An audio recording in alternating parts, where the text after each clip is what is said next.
সর্বশেষ যে লোকটা জান্নাতে যাবে তাকে আল্লাহ তাআলা জাহান্নামের আগুনে পোড়াতে পোড়াতে ছাই বানিয়ে ফেলবে।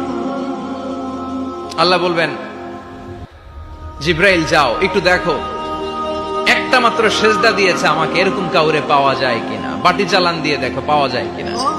খুঁজে খুঁজে কাউরে পাবে না। আল্লাহ বললেন, আবার দেখো, খুঁজে খুঁজে একজনকে পাবে, সামান্য ইমানের ছিটে ফোঁটা তার অন্তরে ছিল।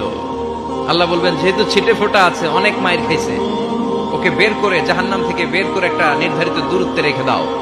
রেখে দেয়া হবে, কিন্তু জাহান্নামের আগুনের লেলিহান শিখাতে তার গা ঝলসে যাবে। সে আল্লাহর ডেকে বলবে, মাবুদ তোমার কাছে আমি কিছু চাই না,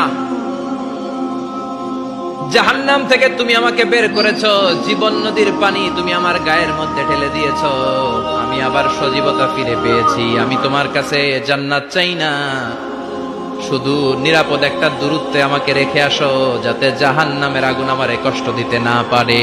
আল্লাহ, আমি কিন্তু তোমার কাছে জান্নাত চাই না। কি চাই না? জান্নাত চাই না, কিন্তু জাহান্নামের আগুন আমারে কষ্ট দিচ্ছে, এতটা দূরত্বে রাখো যাতে জাহান্নামের আগুন আমার গায়ে না লাগে।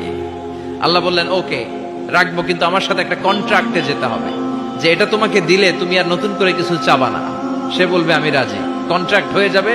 আল্লাহ জিব্রাইলকে বলবেন, যাও এমন দূরত্বে রাখো যাতে জাহান্নামের আগুন ওরে কষ্ট না দেয়। রেখে আসা হবে। অনেক দিন সে ওখানে আনন্দে থাকবে, আল্লাহ শুকরিয়া করবে, সে মনে মনে বলবে, বেঁচে গিয়েছি আমি।